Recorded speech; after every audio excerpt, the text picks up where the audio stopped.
She was hanging there like a hunted animal, her wrists and ankles pulled wide by rough ropes, her dress torn, her face streaked with dust, sweat, and shame, and the midday sun of Dodge City burned down on her skin until it looked ready to blister.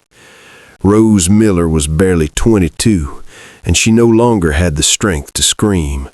Only a dry whisper slipped from her cracked lips every time the rope tightened against her shoulders.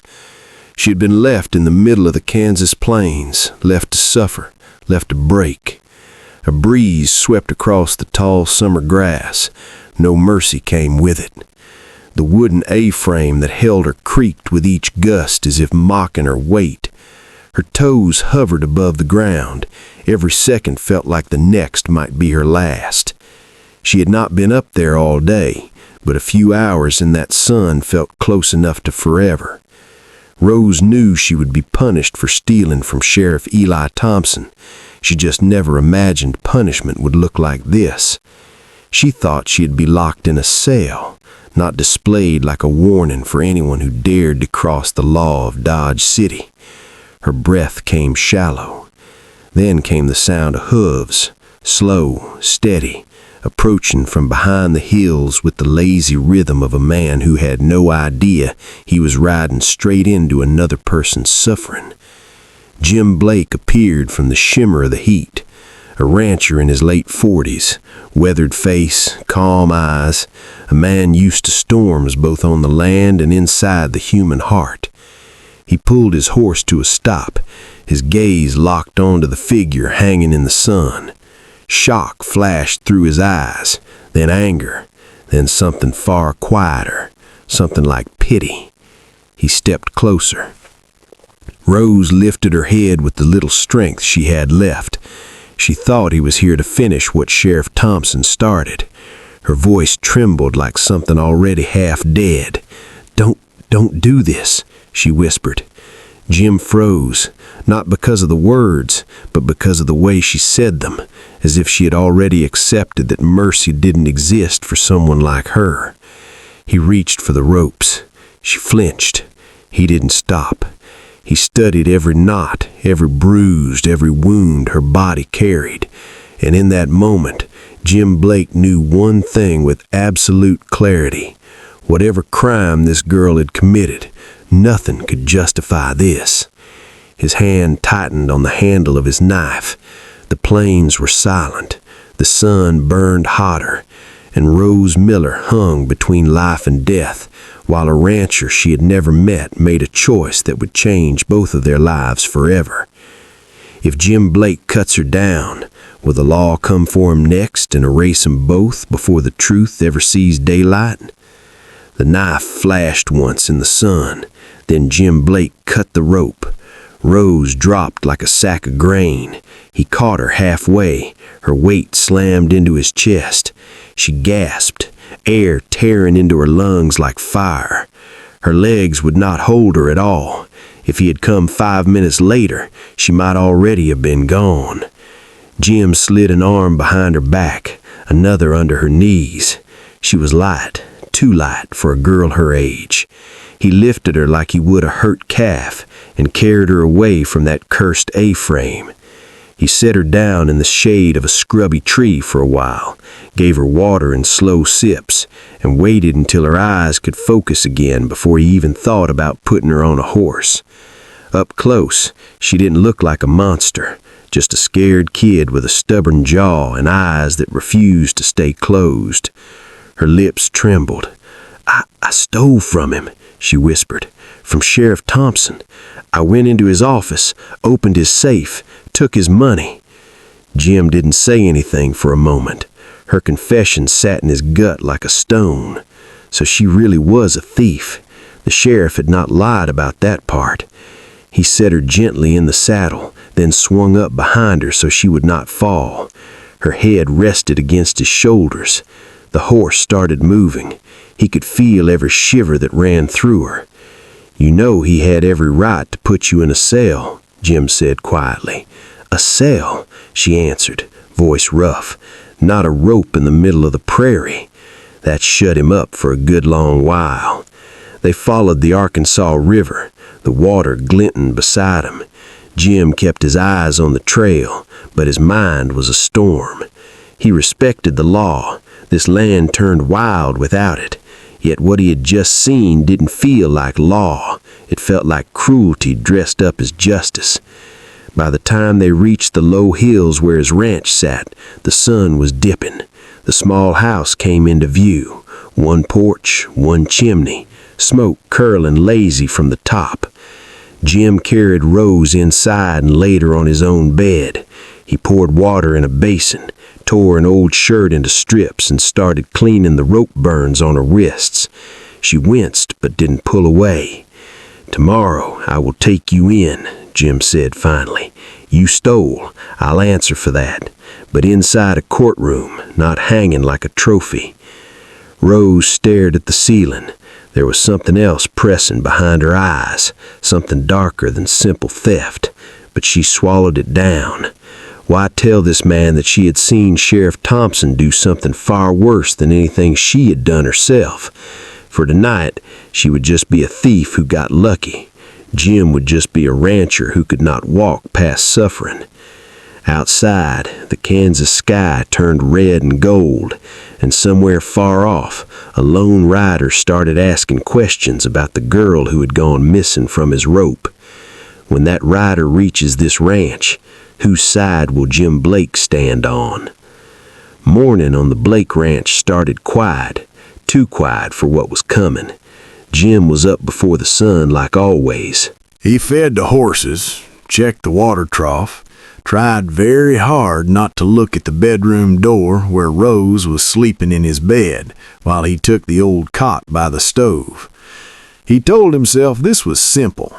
He would take her back into town, he would stand beside her in front of the judge, the law would do what the law was meant to do. No more ropes in the middle of the prairie. That neat little plan lasted right up until he heard horses coming fast up the lane. Not a wagon, not a neighbor. 3 riders, one hard thudding rhythm. Jim stepped out on the porch, wiping his hands on his trousers. Sheriff Eli Thompson reined in at the gate with 2 deputies behind him, dust rolling up around all 3 horses. Those sharp little eyes took in the house, the barn, the tracks. Then they settled on Jim. "Morning, Blake," the sheriff smiled, but it never reached his eyes. "Seems somebody cut down my thief." Jim felt the lie rising in his throat and dying halfway, so he settled for the truth. "I found a girl hanging where buzzards circled. I brought her here so she didn't die like a dog." "You interfered with evidence," Thompson said. "She belongs in my jail." The smile was gone now. Jim shook his head. "She belongs in a courtroom. What you did wasn't justice." For a second, they just stared at each other. Old rancher on the port, man with a badge in the yard. The kind of moment that decides what kind of men they really are. Inside, Rose stood barefoot just behind the door, every muscle tight. She could hear every word. She knew that voice. She could still taste the dust from his rope. If he took her back, there would be no trial, no second chance, just one more ride into the heat and a quiet grave no one bothered to mark. Her heart hammered. Her mouth went dry. She grabbed the door frame to steady herself, then slipped into the kitchen as the men argued.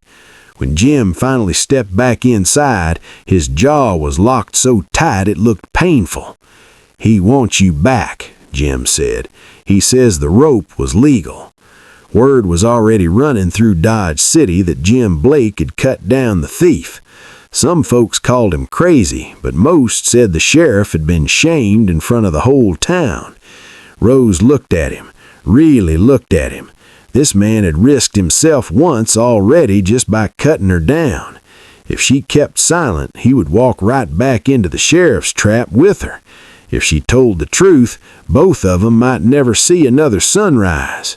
Her voice came out in a hoarse whisper. "Jim, I did steal, but I stole the wrong thing. I took money that was never his to keep, and I saw what he did to the man it belonged to." Jim stared at her. "What did you see, Rose?" She took a breath that shook her whole body, because once she answered that question, there would be no going back for either of them. Before we follow Jim and Rose down this dark trail, go ahead and hit subscribe so you don't miss what happens next. And while you are here, take a sip of your coffee or tea and tell me in the comments what time is it right now and where are you listening from. Rose didn't look at Jim when she answered. She stared at the old wood floor like the truth was written there. "I was cleaning the office," she said, "late. Sheriff thought I'd gone home." Her hands twisted in her skirt. "I heard a man come in," she said. "Not Army, just a trail-worn fella in a dusty coat with a Wells Fargo badge on his vest. He had a leather bag on his shoulder. They argued about money, about cash that was supposed to ride the rails and never got there." Jim said nothing. He could hear his own heartbeat. "Then I heard the gunshot," Rose whispered. "Just one. The messenger hit the floor. Sheriff stood there with smoke coming off his pistol like it was nothing at all." She swallowed hard. "He wrapped the body in a tarp, loaded it in a wagon, and drove out past the last houses, down by a cut bank on the Arkansas River, where folks don't go much anymore. That leather bag ended up in his safe, same bag I stole from. I thought I was just robbing a greedy man. Turns out I stole from a grave." Silence settled thick in the room. Jim had seen bad men in his life. Cattle thieves, bat drifters, but a lawman killing a messenger for money, then hanging a girl to cover it? That's that different. "If we stay here," Rose said, "he will come back with a rope and a story, and only one of those will be true." Jim rubbed his face, then looked toward the window where the sheriff had ridden in. "Fort Dodge," he said quietly. "Soldiers there know the railroad men. They will care if a Wells Fargo bag goes missing and the sheriff doesn't own their ear." By sundown, they were in the saddle. Jim tied a small bedroll behind his horse, tucked the stolen pay deep under his coat, and helped Rose up in front of him. She still moved like every step hurt, but her voice was steady. "If we do this, there is no going back," she said. "There was no going back the moment I cut you down," he answered. They followed the Arkansas River again, this time not at a walk, but at a hard, urgent run. Behind them, on the ridge near the Blake Ranch, Sheriff Thompson watched two tiny figures riding west, dust curling up behind them. His two deputies shifted in their saddles, waiting for his word. He didn't need a spyglass to understand if they reached the fort, his rope tricks were finished. His whole life was finished. He spurred his horse so hard it screamed and motioned for one deputy to ride with him while the others circled back to cover their tracks. 3 guns chasing one rancher and one girl who knew far too much.